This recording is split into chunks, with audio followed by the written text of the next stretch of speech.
A nightmare can be defined as a particular dream occurring during REM sleep that causes a person to experience strong feelings of terror, fear, distress, and extreme anxiety. Well, I think I've always had nightmares about my family, and just as it gets closer for me to go back home to New York, I've been definitely having more dreams with my family in it than I have in a long time. 50 to 85% of adults report having at least one occasional nightmare. These nightmares often contain elements stemming from outside stressors, particularly anxieties or trauma.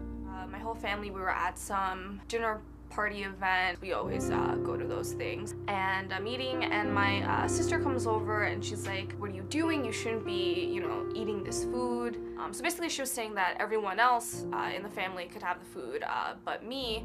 And even though it wasn't verbally stated, in the dream I knew why. She didn't want me to eat the food because I was fat in the dream. So she was just saying that, you have to watch what you're eating, and you should be watching your weight, so you shouldn't really be eating all this food that you are eating. In my dream I was obviously upset, and then when I woke up, I was pretty upset as well, but thankfully I'm over that stage in my life where I've been, worried about my weight.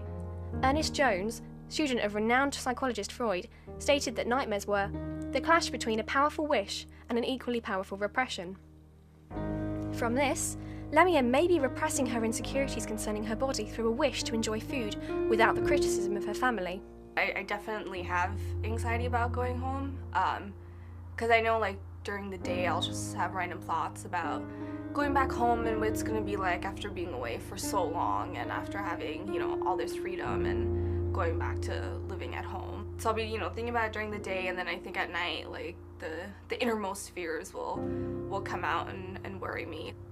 And I think it's just my subconscious telling me that, I am worried and that I have to deal with it one way or another. When I was a kid, I would actually have a lot of nightmares. I think I told my mom, and she taught me this little prayer in Arabic. I would say it every night, and as a kid, it actually worked. I wouldn't have any nightmares or anything like that, and I would sleep well. I would never stop doing it completely, and I think that I would try to do it, just more often, just because, it helps me as a kid. Nightmares are not necessarily a negative experience. Whilst they can be deeply distressing, the nightmare may be directing your attention to an area of your life that needs attention, work, and healing.